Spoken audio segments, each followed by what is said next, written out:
Jaya Radha Madhava Kunja Bihari Jaya Radha Madhava Kunja Bihari Jaya Radha Madhava Kunja Bihari Jaya Gopi Jana Vallabha Shivaradari Jaya Gopi Jana Vallabha Girivaradari Jaya Gopi Jana Vallabha Shivaradari Jaya Gopi Jana Vallabha Girivaradari Yashodanandana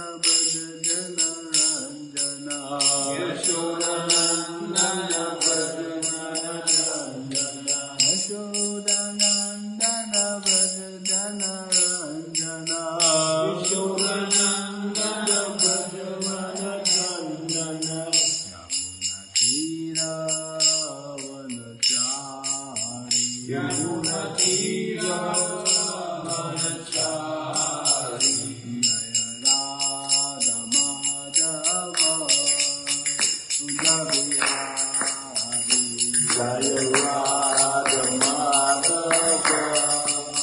Kunja Bihari Krishna Hare Krishna Krishna Krishna Hare Hare Hare Rama Rama Rama Hare Hare Hare Krishna Krishna Krishna Hare Hare Hare Rama Rama Rama Hare Hare Jaya Radha Kunja Bihari Radha Kunja Bihari Radhe Jaya Radha Kunja Bihari Jaya Radha Kunja Bihari Jaya Radhe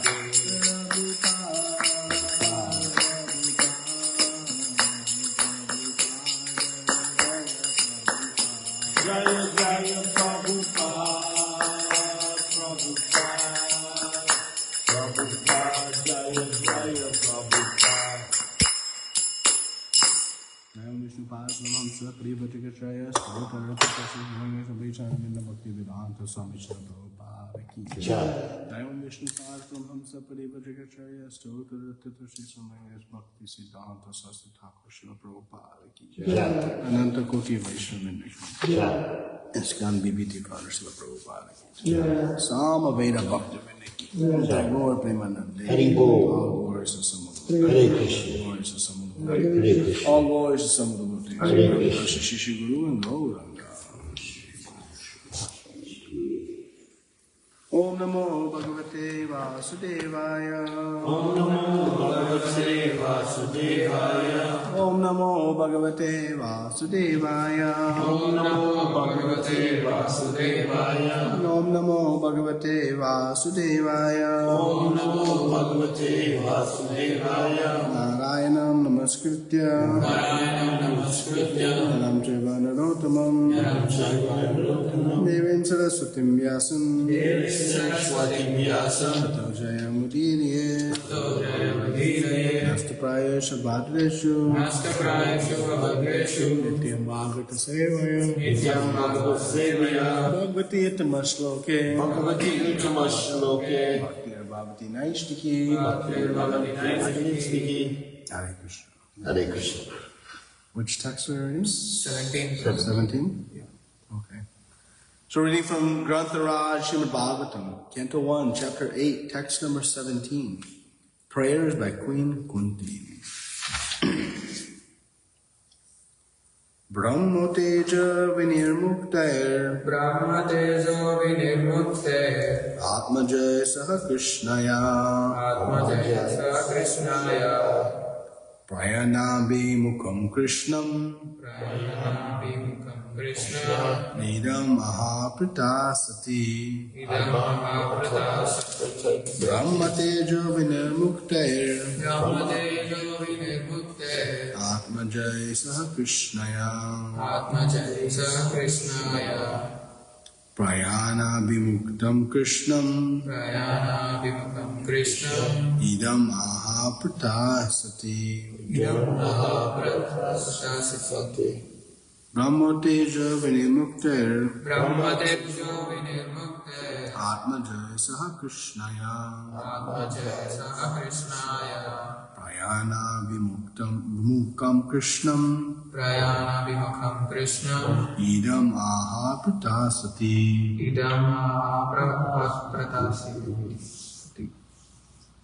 Brahmatejo vinirmukte Atmajaya Saha Krishnaya Prayana Vimukam Krishnam Idam Aha Pratasati Brahmatejo vinirmukte Atmajaya Saha Krishnaya Prayana Vimukam Krishnam Idam Aha Pratasati Brahma Teja, the radiation of Brahmastra, Vinirmukta, being saved from Atmajaya, along with her sons, Saha, with Krishnaya, Draupadi, Prayana, outgoing, Abhimukam, towards Krishnam, unto Lord Krishna, Idam, this, Aha, said, Prata, Kunti, Sati, chaste devoted to the Lord. Translation and purport by His Divine Grace A.C. Bhaktivedanta Swami Srila Prabhupada. Srila Prabhupada ki. Thus say for the radiation of the Brahmastra, Kunti, the chaste devotee of the Lord, and her 5 sons and Draupadi addressed Lord Krishna as he started from home. Please repeat. Thus saved from the radiation. Of the Brahmastra. Kunti. The chaste devotee of the Lord. And her 5 sons. And Draupadi. Addressed Lord Krishna. As he started for home. Purport. Kunti is described here as sati or chaste due to her unalloyed devotion to Lord Krishna. Her mind will now be expressed in the following prayers for Lord Krishna. A chaste devotee of Lord does not look to others, namely any other living being or demigod, even for deliverance from danger. That was all along the characteristic of the whole family of the Pandavas. They knew nothing except Krishna. And therefore the Lord, who was always ready to help them in all respects and all circumstances. That is the transcendental nature of the Lord. He reciprocates the dependence of the devotee. One should not therefore look to him for help from imperfect living beings or demigods, but one should look for help from Lord Krishna, who is competent to save his devotee Such a chaste devotee should also never ask the Lord for help, but the Lord, out of His own accord, is always anxious to run the race. Om Jnanatimidandasya Jnananjana Shalakaya Chakshurumilitam Yena Tasmai Shri Guruve Namaha Shri Chaitanya Manovistam Stapitam Yena Bhutale Swayam Rupa Kadamayam Dati Swapadantikam Vandeham Shri Guru Shri Uttapanakamalam Shri Guru Vaishnavam Shri Rupam Sagadatam Saganaragam Tam Sajivam Sadvaitam Savadutam Paridana Saitam Krishna Chaitanya Devam Shri Radha Krishna Padan Sagana Lalita Shri Vichakamitamstra He Krishna Karuna Sindhu Dinabandhu Jagapate Gopesha Gopika Kanta Radha Kanta Namostute Tapta Kanchana Gaurangi Radhe Vrindavadeshwari Vrishabhanu Sute Devi Pranamami Haripade Vanchakalpatrubhyascha Krupasindhubhyeva Patitanam Pavanebhyo Vaishnavebhyo Namo Namaha Namo Vishnu Padaya Krishna Prastaya Bhutale Shamade Bhakti Vedanta Swamini Namane Namaste Saraswati Deve Gauravani Prachayane Nishri Shastri Nivali Paschat Deshadayane Jai Shri Krishna Chaitanya Prabhu Nityananda Shri Advaita Gadadhara Srivasadi Gaura Bhaktivinoda Hare Krishna, Krishna Krishna, Hare Hare, Hare Rama, Rama Rama, Hare Hare.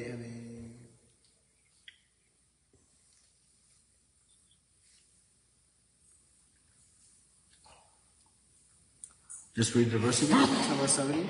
Thus saved from the radiation of the Brahmastra, Kunti, the chaste devotee of Lord, and her 5 sons addressed Lord Krishna as he started from. So this is, we're entering now one of the most impactful sections of the entire Shrimadbhagavatam. These prayers from Queen Kunti, which will begin from the next verse, tomorrow's verse. As Queen Kunti's prayers are the perfection of prayers. When a child goes to a rich man, he doesn't know what to ask. So he asks for some small toy, some chocolate, something insignificant. But to that child, it's very significant. But in proportion to what that rich person can give, the child is asking for nothing. When we pray to the Lord in our contaminated state, we are like a child asking a very rich man for basically nothing. We go to Krishna, we ask, give me, millions of dollars, give me family, give me, a job, a promotion, give me, a visa, give me whatever we deem important. But actually, we don't know what is truly important and what is worthy of asking the Lord from. So what to do? What to do is we study Shrimadbhagavatam.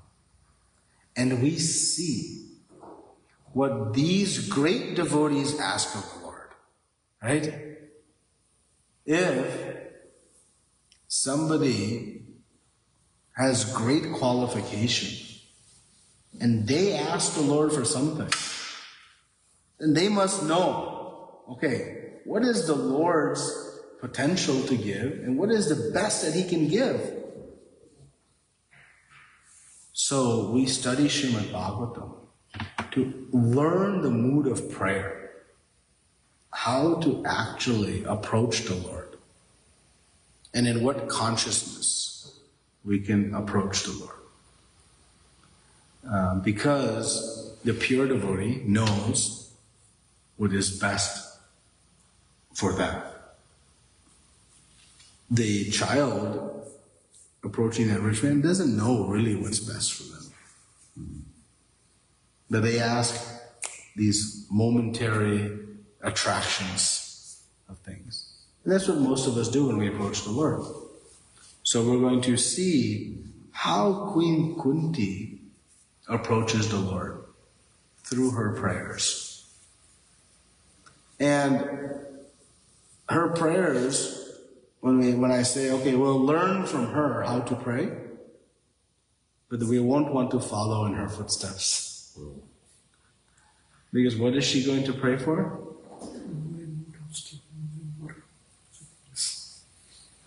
She has just endured extraordinary calamities. What has happened? She was unrobed.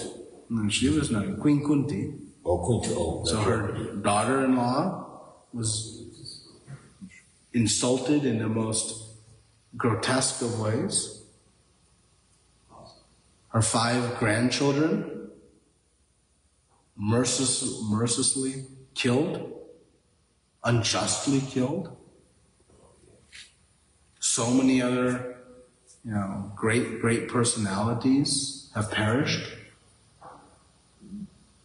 Her own sons have been subjected to, years of torment and torture.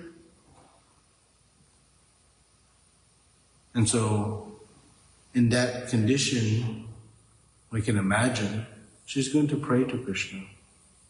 Thank you for saving me. Please protect me that I don't have to go through that again. Logical? That's why we don't apply our logic. Because what is she going to pray for? Krishna, you give me calamity after calamity after calamity. How many of us have gone to Kunj Vihari? Kunj Vihari, you please, my dear, most merciful Kunj Vihari, give me calamity after calamity. Have you ever done it? So I told you, we're not going to be able to follow Queen Kunti. But we can understand the purity of what a pure devotee means. Because she explains, she's not just foolish. She says, Krishna, when I am going through calamities, 2 things happen. 1, the intensity of my surrender to you increases. Because in the desperate times, I have no other shelter than you, my Lord. So for that, the calamities are my catalyst to increase my devotion. That's my only goal. If you give me millions of dollars and fame and this and that, guess what?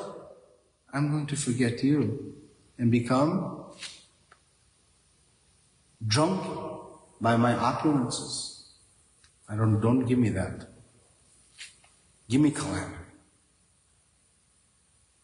And the second reason, every time, Krishna, I have endured calamity, you have come to save me. Now, Krishna is about to start for home, go back to Dwarka. And of course, Queen Kunti is going to say, no, you stay here. But Krishna cannot stay. He has to go back to attend to his duties. But if Queen Kunti becomes afflicted by calamity, who's going to come? Krishna. Incomprehensible how to pray that way, right? But what it speaks to is what Srila Prabhupada is speaking to here. Kunti is described herein as sati, or chaste, due to her unalloyed devotion to Lord Shri Krishna. Unalloyed devotion. So what does unalloyed mean?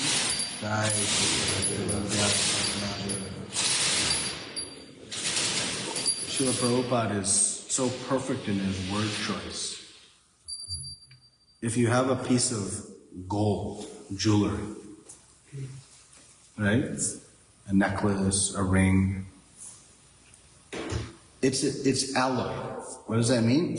The gold is mixed with some other metals. Why? To make it strong so that, because pure gold is tough. It's mixed.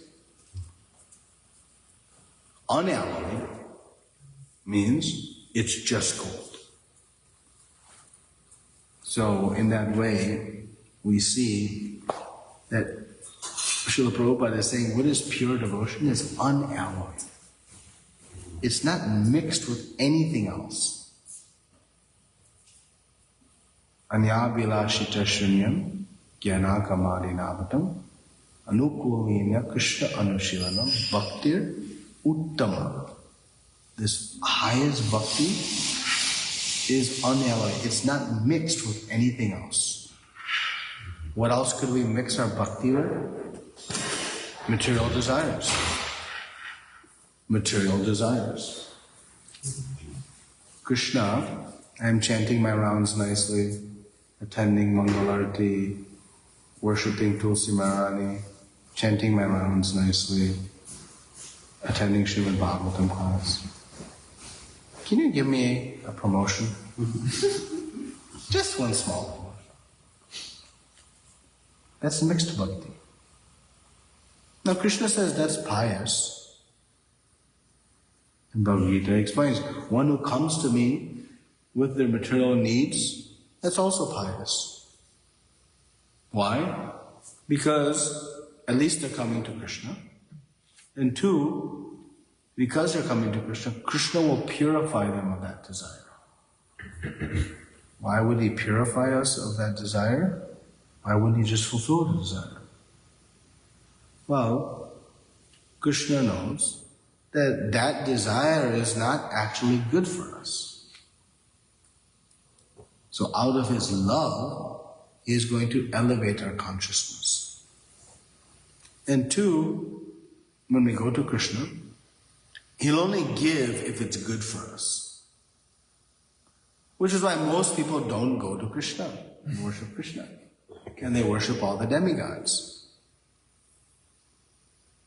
Like the demigods, they give based on a business transaction. If you do whatever prescribed sacrifice is there, they'll give some boon. Just like the shopkeeper. If you give the money, they'll give the product. Whether that product is good for you or not, if you are diabetic and you go to the store and buy an ice cream, will the shopkeeper give you ice cream?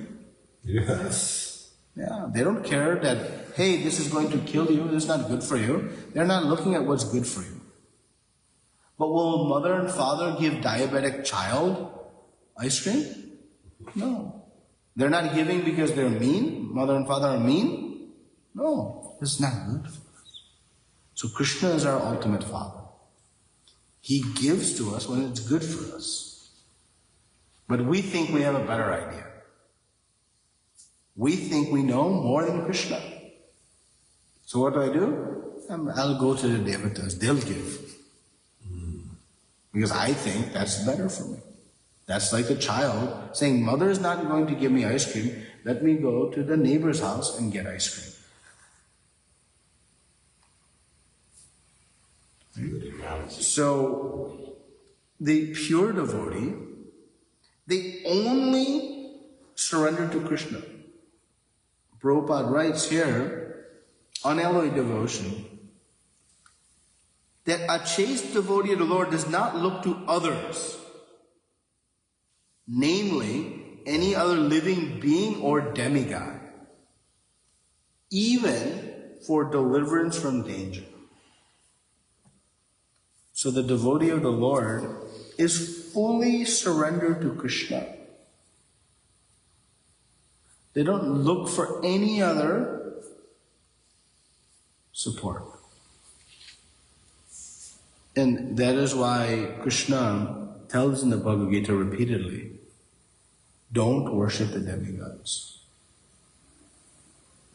He says it in many different varieties of statements. And one might think, well, that's Krishna being envious of the demigods. Such foolish idea.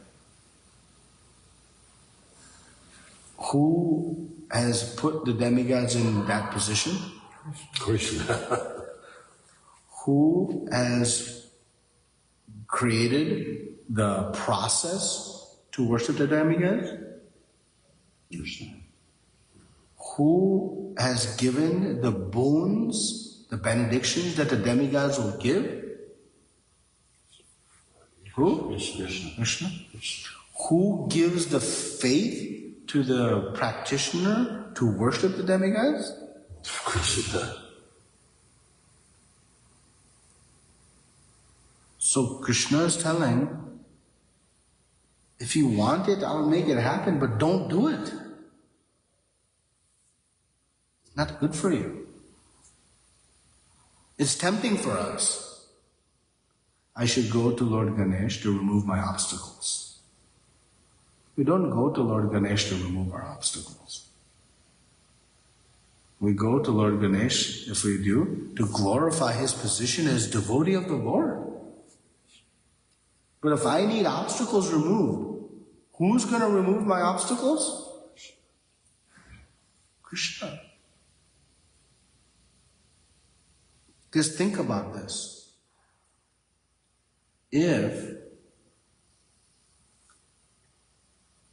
Let me try to make another analogy.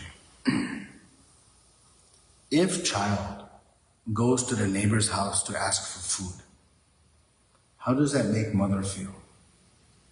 Bad. Terrible. Yeah. What, I'm not giving you food? When Krishna used to go steal butter from the neighboring houses, Yashoda Ma is saying, I have 900,000 cows. I'm making butter and you're going out to eat? So she says, fine. This time I'm going to personally churn the butter and make so that you'll not go elsewhere. Mother Yashoda is thinking like this. So when we go to any other personality, what does Krishna think? What? I am not able to support you? Because when we go elsewhere, we are saying, okay, Krishna can't do this, but this person can. Whoever this person is. So what we have indirectly, but very clearly done, we have said Krishna is not complete. It is not Purnam. Someone else has something that Krishna doesn't. So I have to go to them. The pure devotee knows Krishna is Anadir Adir Govinda. He is the source of everything.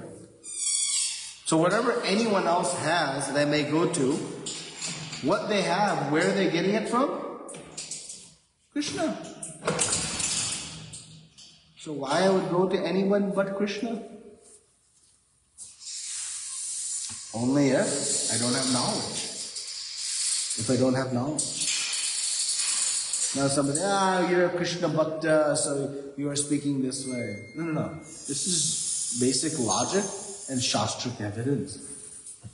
But don't take see what Queen Kunti is going to say. Queen Kunti is going to go to Krishna. So, Prabhupada continues that the devotee, they don't go to anyone but Krishna for anything, even from deliverance of danger. And we have a great example of that in Prahlad Maharaj. Prahlad Maharaj was put into the extraordinarily dangerous circumstances. By who? His own father. His own father. So think about how scary that would be, right? He who was supposed to protect you in this world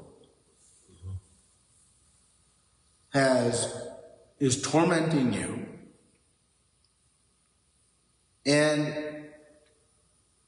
who Prahlad Maharaj goes for strength, protection. Actually, Hiranyakashipu is so perplexed that he is making the demigods, the great, great, powerful demigods, fall at his feet out of fear of him. Not even by speaking, just by looking, just by raising the eyebrow, they become bewildered and offer obeisances. And this young 5-year-old boy, with all of his might, Hiranyakashipu is trying to kill him. And he is not able to even inflict one small scratch on Prahlad. 5-year-old boys, I know when my boys were growing up, we would buy boxes and boxes and boxes of Band-Aids. Because every day they're hurting themselves. Every day, right? So how much it takes to cut the skin of the 5-year-old boy? Nothing. Giant demons with tridents. These 3 sharp things. Couldn't do it. Trampled by elephants. Bitten by snakes, or in a pit of snakes. Fire, heat, nothing. But not only could they not physically harm him, mentally. Right? The mind becomes perplexed even first, right? If you are walking down the street and you see somebody coming this way who looks unscrupulous, it's going to inflict some harm on me. Before they inflict harm on you, you're harmed because your mind is disturbed. Oh my God, this is about to happen. Right? So Prahlad Maharaj, before even trying to physically, the mind. And what was the condition of Prahlad Maharaj's mind? Krishna conscious. It's completely calm. And Hiranyakashipu says, wait a minute. Where are you getting this strength? And Prahlad Maharaj says, from the same place you are. The Supreme Personality of Godhead. And that really got to Hiranyakashipu. Same place you're getting it, I'm getting my strength. Because we all get everything from Krishna. He is Anadi Adi. So Prahlad Maharaj was such a pure devotee that he was completely unfazed. But what was his consciousness? How can we develop that? We should understand, what was his mindset? His mindset was this. Why he was not disturbed was not because he was able to put himself in a meditative trance and remove himself from that circumstance. He was not able to shut out the external stimuluses and ignore what was happening around him. That was not why he was so at peace. It wasn't even that he was detached from this body that he was at peace. What he had full, unflinching faith in, Ishvara Parama Krishna. Krishna is the supreme controller. And Prahlad Maharaj's faith in Surdam Sarva Bhutanam. Krishna is the well-wisher of every living entity. So if I believe these two things, Krishna is the controller and Krishna is my well-wisher,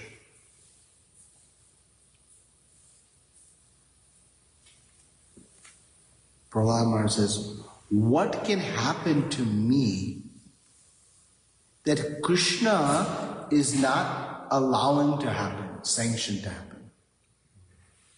If I'm going to get bitten by these snakes, that is Krishna's plan. He's allowing it to happen. Hiranyakashipu can't make it happen unless Krishna allows it. That's the definition of Supreme Controller. Supreme Controller means nobody else can influence control above yours. So the extent of Krishna's control is that whatever Krishna wills, nothing can supersede his will. This Brahmastra that's been shot by Ashwatthama at Uttara, that weapon even cannot be shot unless Krishna allows it to happen. That's the definition of control. But that alone won't give us faith. Because we say, well, Krishna is going to punish me. The second piece is critically important. That Krishna's love for me is unbreakable. He is my Father. And He only wants what's best for me. He has no selfish motive. He has no personal agenda. He only wants what's best for me. So Prahlad Maharaj is saying that if Krishna wants me to die in this pit of snakes, that must be best for me. I think surviving this is best for me. But Krishna actually has what's best for me. So he's at peace. What is there to fear? What is there to be anxious about? Krishna is the Supreme Controller, and He is my Supreme Lover. He loves me more than anyone. So let it be. This is how the devotee becomes fearless. Think about this. How Queen Kunti can pray for calamity after calamity. Only because of her faith in Krishna. She knows Krishna will never leave her side. He is her ever well-wisher. So, this devotion to Krishna, how do I know how far I am from pure, unalloyed devotion? How surrendered am I to Krishna's plan?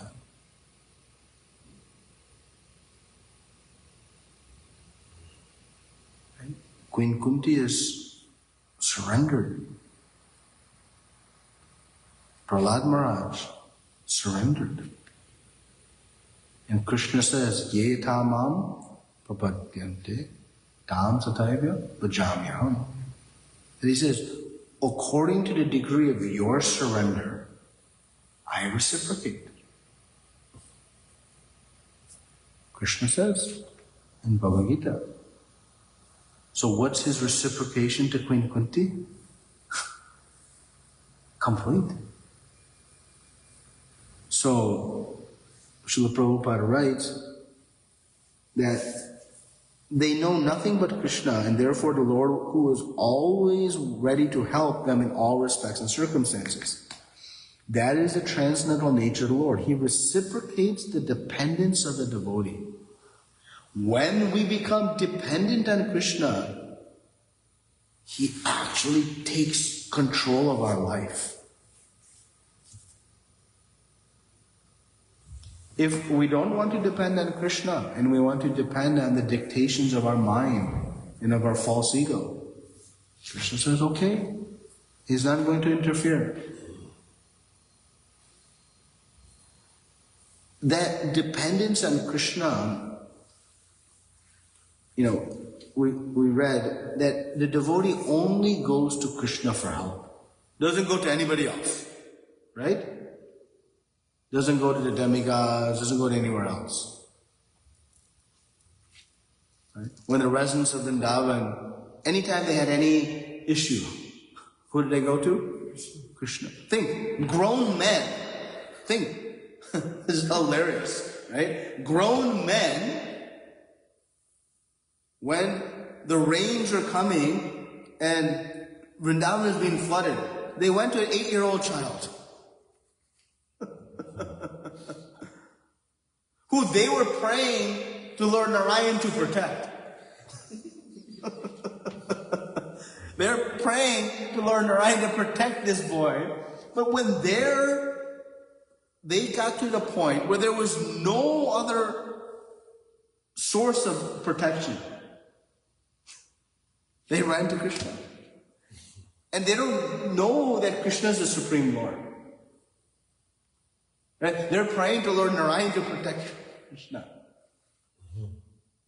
But they don't know He's the Supreme Lord. What they know? Krishna always saves us. Whenever there's some trouble, He figures it out. That type of surrender to Krishna is like PhD level. Yeah. So, for us, we go and have faith that our Father has the best plan for us. And there's no other place to find salvation. Our bank account, our life insurance policies, our locks on the door, whatever else we have to protect, none of it can protect to the scope of Krishna. Now, it doesn't mean that we become foolish and we start crossing the road, not looking left and right. No, Krishna will protect me. If Krishna doesn't want me hit by the car, Krishna will protect me. No, this is not a license to be ignorant. Yeah. We use the Krishna's given intelligence to protect ourselves. Lock the doors in our house. Whatever. Look both ways before crossing the street. Take your medicine. Put your seatbelt on when you drive the car. But after doing that, if something happens, okay, I have faith in Krishna's plan. So this is not a license to say, hey, I'll just depend on Krishna to, extract me from my foolish situations. No. Use Krishna's given intelligence. So don't take this idea the other way. And what's most startling is that the pure devotee, we said, only goes to Krishna, right? Mm-hmm. Yes. No, they don't. Pure devotee doesn't only go to Krishna. Let's read the last line. Such a chaste devotee also never asked the Lord for help.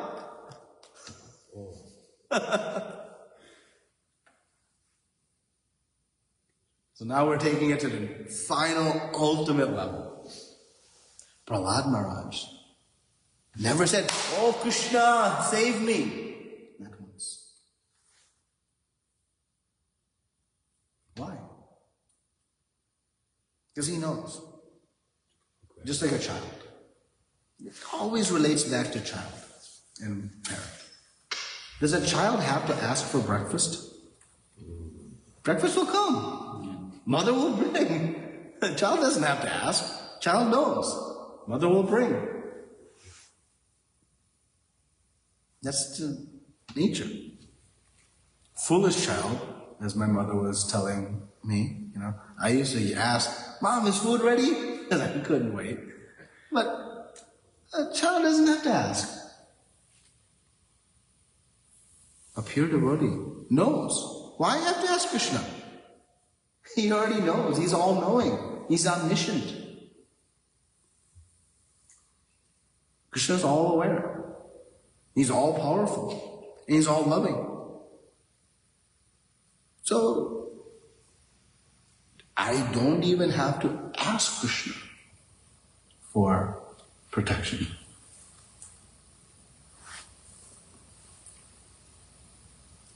Such a chaste devotee also never asks the Lord for help. But the Lord, out of his own accord, is always anxious. Prabhupada is so precise with his word choices. So perfect. He reminds us that not only is Krishna willing to help, not only is Krishna able to help, Krishna wants to help. Not only does he want to help, Prabhupada uses this perfect word. He's anxious to help. Eager. He wants to help. With such sincerity, we come to the word of anxious. Right? Anxious means that we have a very strong desire. So Krishna wants to help each and every one of us. But we have to want Krishna's help. And that is the definition of chaste. We have mostly men in this room. When we talk about chaste, we think of woman, chaste woman. Because we hear that description. But we are not off the hook. Okay. Chaste for us means unalloyed devotion. No mixed devotion. I love my Krishna and I love my wealth, fame, beauty, this, that, other. Single point. And in that condition, one lives an uninterrupted life of bliss and happiness. Because Krishna is there. Why I have to worry? If Krishna is there, he'll take care of it. So this is what we see from Queen Kunti. And as we progress starting tomorrow with the first of these most powerful prayers, how Queen Kunti prays her Lord will serve as a great instruction for us on how to approach the Lord in the mood of prayer and thus come to the position of unalloyed devotion. Grantaraj Shrimadbhagavatam Ji. Prabhupada Ki. Any questions, discussion?